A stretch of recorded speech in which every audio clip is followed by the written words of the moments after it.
Michael Cohen testified in private before the Senate Intelligence Committee on Tuesday. He'll speak behind closed doors to the House Intelligence Committee on Thursday.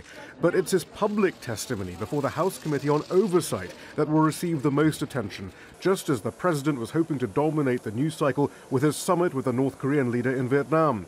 Cohen will begin a 3-year sentence for tax evasion, financial fraud, lying to Congress, and campaign finance violations in May. Several of these crimes involve his work for his longtime client, Donald Trump.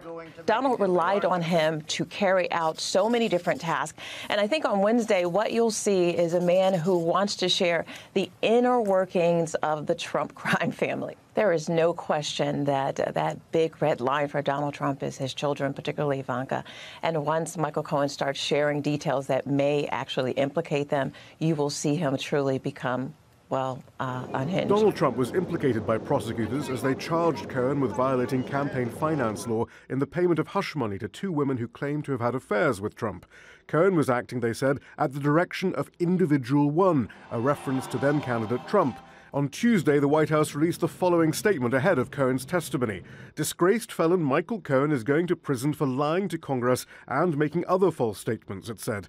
Sadly, he will go before Congress this week, and we can expect more of the same. It's laughable that anyone would take a convicted liar like Cohen at his word, and pathetic to see him given yet another opportunity to spread his lies.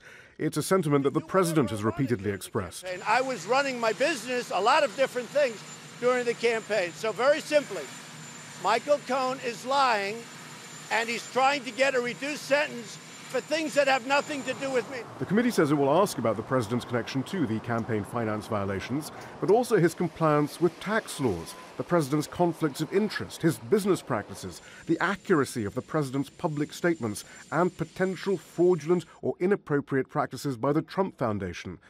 Cohen will not be asked about allegations of collusion with the Russians, so as not to interfere with other congressional committees' investigations. Cohen worked for Donald Trump for over 10 years. He once said he would take a bullet for his client. He has since said he regrets that blind loyalty. The expectation now is that he will add colorful detail to what's already known about the conduct of Donald Trump, the businessman and candidate. Shihab, Rattansi, Al Jazeera, Washington.